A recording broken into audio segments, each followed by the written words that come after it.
Hi welcome to Shiva studios. నేను మీ శివ చౌదరి. హైడ్రా గురించి కొన్ని రోజులుగా మనం చాలా వార్తలు మనకు వినిపిస్తున్నాయి.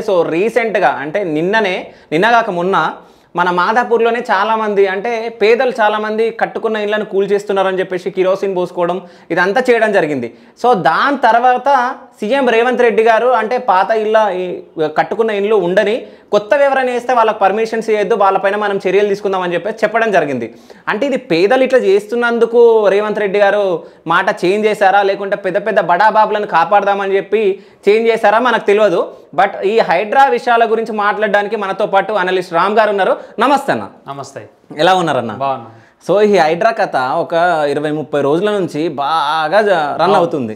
సడన్గా నిన్న రేవంత్ రెడ్డి గారు మాట్లాడడం జరిగింది. అంటే ఫస్ట్ నుంచి ఉన్నవి ఉండని, దాని తర్వాత ఇప్పుడు న్యూగా ఎవరైనా కడితే వాటిని మనం పర్మిషన్ ఇవ్వద్దు అది ఇదని మాట్లాడడం జరిగింది.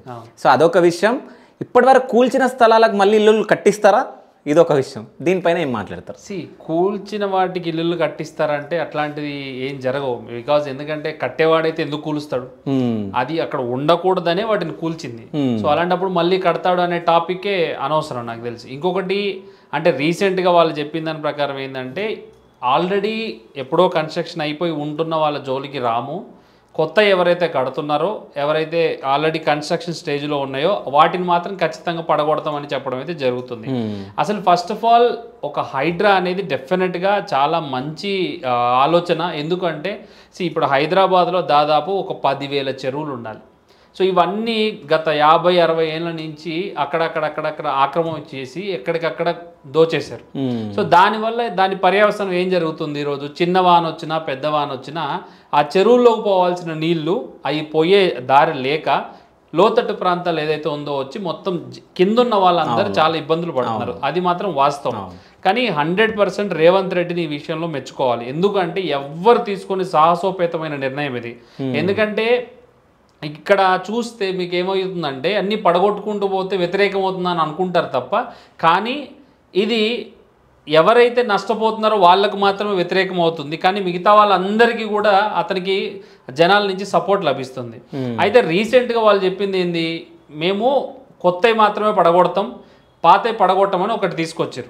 వాస్తవానికి హైడ్రా అనేది చెరువులను కాపాడాలి. మెయిన్ ఎయిమ్ అనేది చెరువులను కాపాడాలి. లేకపోతే ఈ బేసిక్ ఈ గొలుచుకట్టు చైన్లు అనేది ఏంటంటే ఒక చెరువు నిండితే ఇంకో చెరువుకు పోతాయి, ఒక చెరువు నిండితే అట్లా అన్ని చెరువులు నిండుతాయి.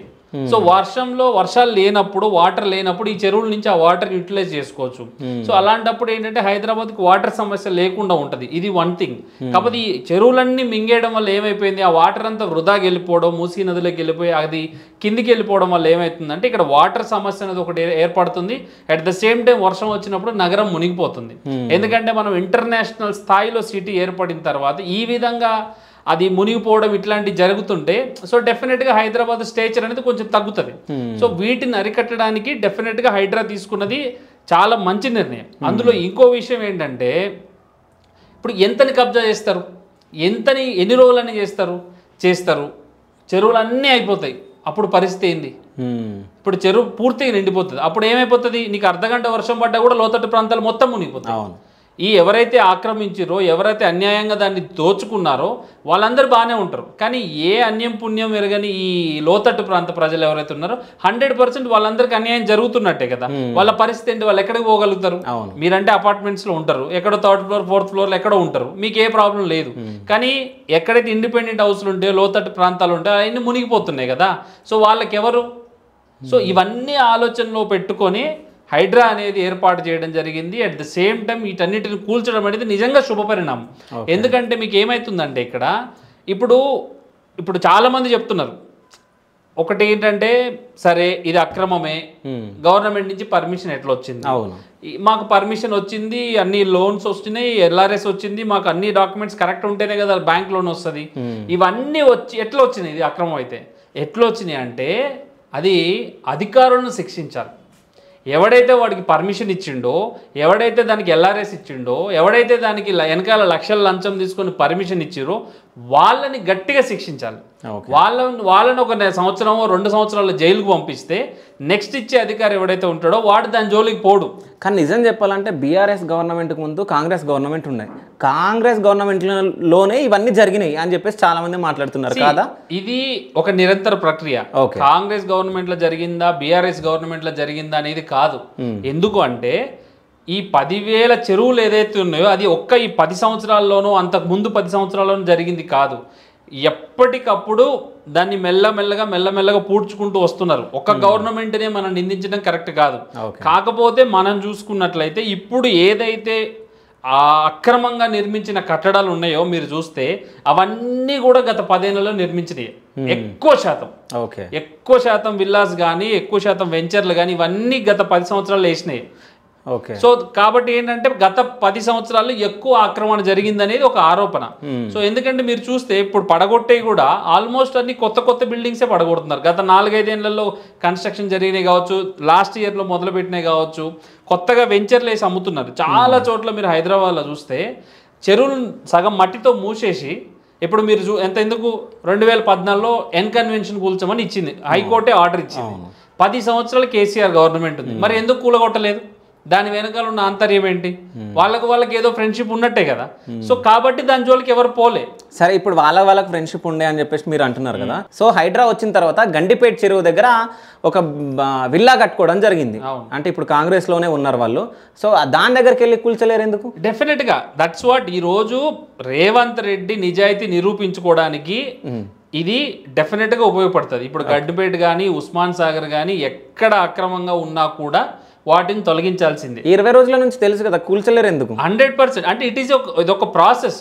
సో అది ఎప్పుడు పోతారు ఏంది అనేది ఇప్పుడు సింపుల్. హైడ్రా విషయంలో కనుక రేవంత్ రెడ్డి వెనకడుగు వేస్తే 100% అతనికి ఎంత పాజిటివ్ అయిందో అందరికి డబుల్ నెగిటివ్ అవుతుంది. దాంట్లో ఎటువంటి డౌట్ లేదు. ఒక నాయకుడి కోసమో ఒక పార్టీ నాయకుడి కోసమో వాళ్ళు కనుక వెనకడుగేస్తే 100% వాళ్ళకి అది నెగిటివే, దాంట్లో డౌటే లేదు. ఇప్పుడు అంతేందుకు పెద్ద ఫామ్ హౌస్లు అన్ని కనబడుతున్నాయి. అటు పొంగులెడ్డిది కానివ్వండి, పట్నం నరేందర్ రెడ్డిది కానివ్వండి, ఇటు పోతే కేటీఆర్ జన్వాడ ఫామ్ హౌస్ కానివ్వండి, ఇవన్నీ ఉన్నాయి. సో వీటన్నిటిని ఏంటంటే ఒకదాని వెనకాల ఒకటి వెళ్తారు ఖచ్చితంగా. కాకపోతే ఇప్పుడు ఏమైపోతుందంటే ఇక్కడ మీకు లైమ్ లైట్లో వాళ్ళు పొంగులేటి శ్రీనివాసరెడ్డి అనేది ఒక బడా షాట్ కాబట్టి మీకు ఏమైపోద్దంటే అగో మంత్రిది ఉంది అది ఎందుకు కూలుస్తలేరు అంటే ఒక ఫోకస్ వెళ్ళిపోతుంది ఆటోమేటిక్గా.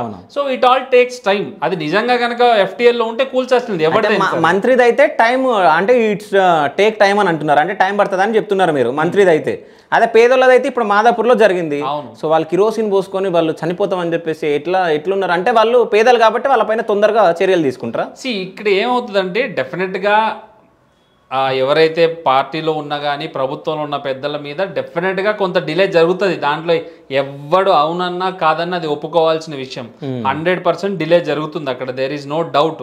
కాకపోతే ఏంటంటే ఇప్పుడు మాదాపూర్లో నిన్న జరిగింది. సో అది మరి ఎంత టూ మచ్ అంటే 2 సంవత్సరాల క్రితం బీఆర్ఎస్ గవర్నమెంట్ దాన్ని కూల్చేసారు అక్రమం అని చెప్పి. కూల్చేసిన బిల్డింగ్ని అతను ఎంత ధైర్యం అంటే మళ్ళీ కడుతున్నాడు. ఆల్రెడీ ఒకసారి కూల్చేసారు అక్రమం అని చెప్పి. సో దాన్ని మళ్ళీ కట్టేసరికి ఏమైంది, ఇమీడియట్ యాక్షన్ తీసుకున్నారు. ఇప్పుడు ఎందుకంటే గవర్నమెంట్ లెక్క చేయనట్టే కదా.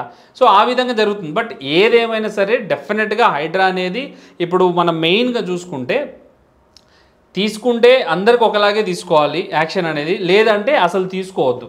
ఎందుకంటే ఇప్పుడు దీనివల్ల వాళ్ళు ఏం చేద్దాం అనుకుంటారంటే నెక్స్ట్ కనీసం అట్లీస్ట్ ఫ్యూచర్లో ఆక్రమించే వాళ్ళైనా మనం ఆపొచ్చు. ఇప్పుడు మనం ఎక్కువ చూస్తే మేజర్గా అమీన్పూర్లో జరుగుతుంది. అమీన్పూర్లో ఎంత దారుణంగా చేశారంటే అంత దారుణంగా నాలాలు మొత్తం కబ్జాలు చేసేసి పెద్ద హైరైజ్ టవర్లు కడుతున్నారు.